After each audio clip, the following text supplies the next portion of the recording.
Give us a little bit of the timeline. They had been approaching me for quite a while. I was not in a place where I wanted to talk about this. I was busy working. It was just like, no thanks. And they sent me back like the most tardy email, just like, it's people like you, why Hollywood won't get fixed. I'm like, people like me? What are you talking about? I'm like, go after the people who did it. It's like, well, you think this is a little triggering, this email? Like, okay, they're obviously just for a cash grab, or they don't care about victims. So I was very on guard. So when the producers from Quiet on Set reached out, I was like, absolutely not. Why? Can you tell us why? Just because there's like this whole stigma of like, what are people going to think? What are people going to say? How am I going to be viewed? I think especially, I mean, I don't want to say especially, but this is only talking from my experience, but as a guy too, it's like, I don't want to which eventually I was sort of correct, because I didn't know about these letters of support. I mean, knew they existed, but I was expecting, close friends, family, like, of course, whatever. But when they unsealed them for this documentary, I got slapped with 41 letters from people I thought were my friends throughout my career and like for years after. And I'm reading these letters that are like, and these are people going out of their way to say like, oh my gosh, it's Drake's fault. He tempted this man. Drake's an overtly blah, blah, blah. He's this and that. And I'm like, dude, I was 14. I just was hanging out. Like what I was saying, like, oh, you go to these parties. You're just like hanging out. You don't think like your mind's not even there. I hadn't my first girlfriend at this time. You know what I mean? Like I wasn't some teen heartthrob actor. And the things that these letters say are just like as if I was just some like heathen, like jumping on the laps and grabbing. I was just like, this is unreal. I think that's what so many of us found so disturbing, was the accusation that a child could seduce an adult. Exactly. But it does get underlined because you are male. Yeah. And we are not used to hearing these things, and it brings up different levels of discomfort, because it should be incredibly uncomfortable no matter what. Yeah. But it brings up different levels of this. So you didn't want to participate. Not at all. So what changed? My son's mom was kind of getting over LA. She was like, pandemic had hit. So she went to Florida with my son, and I stayed back and was going to like pack up and all this stuff. And I started to kind of spiral, and I was in home alone, and I think maybe being asked to do the documentary and knowing that something was going to come out, and, I lost it, and I had been sober for like 7 years.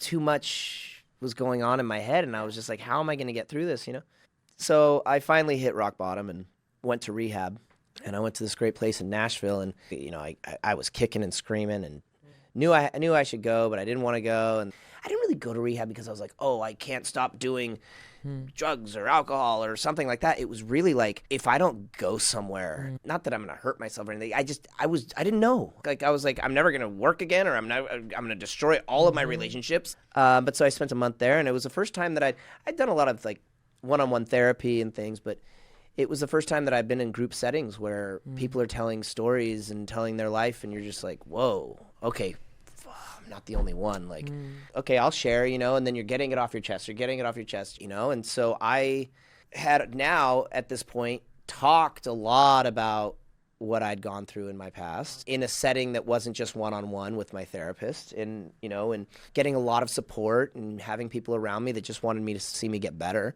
No ulterior motives of, nobody had their phones. Nobody's trying to take selfies with you. Nobody could call home and be like, hey, who's in my cabin? Like, what was happening with everyone was, after someone shared some wild story that you couldn't even imagine, afterwards, we would all go up and support each other. Like, hey man, thank you for sharing. Like, you lost your dad. And I'm like, I need to mend that, because like, you don't have an opportunity to even fix stuff with your dad because he's gone, or whatever it is. Like, it all was like supportive. And people coming up to me and saying the same thing, like, oh, that story really helped me. Like, oh my gosh. Did it also help hearing from other men? Totally. Who had been victimized? Totally. That had a lot of impact on me deciding to actually do the documentary. But you understand that when a lot of people heard your story, many of us felt, how could this happen? Yeah.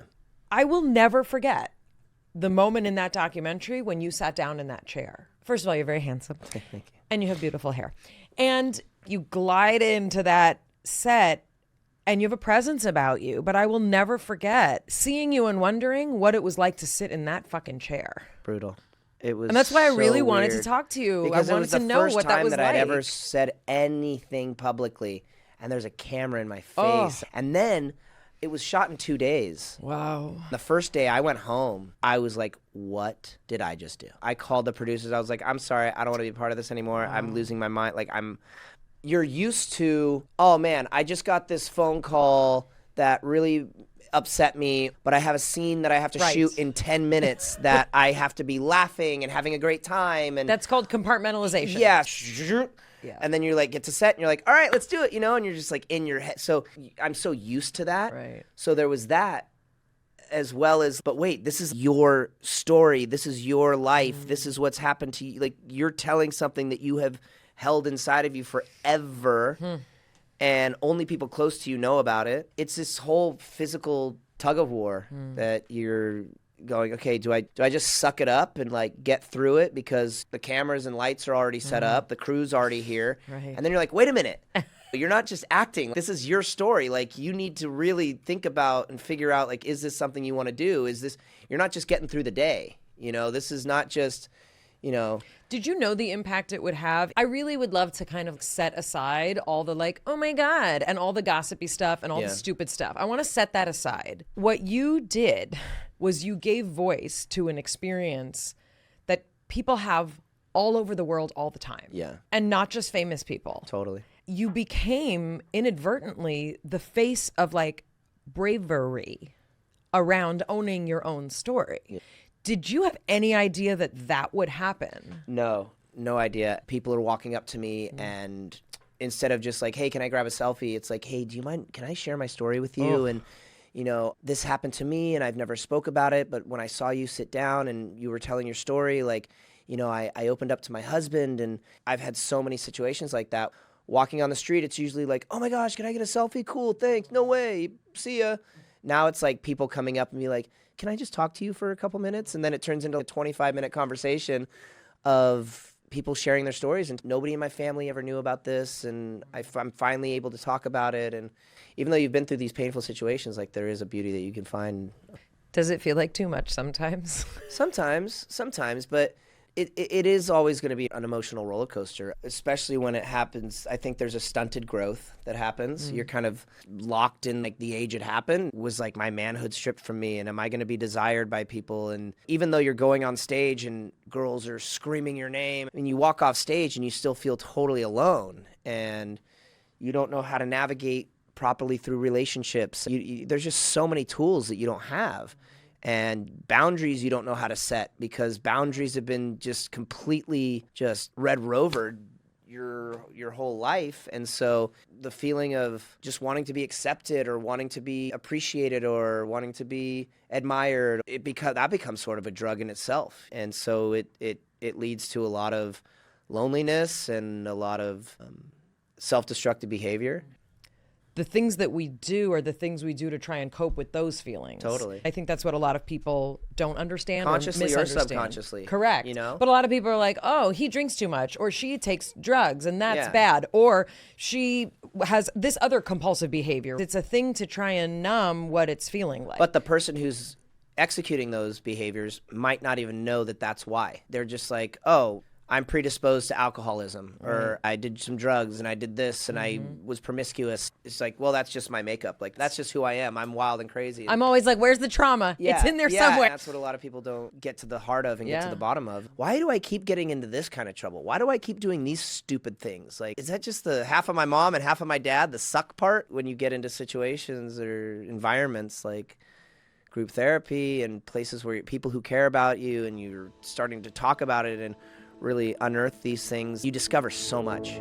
It allows you to realize, I'm not lying to myself. I know who I am and who I strive to be.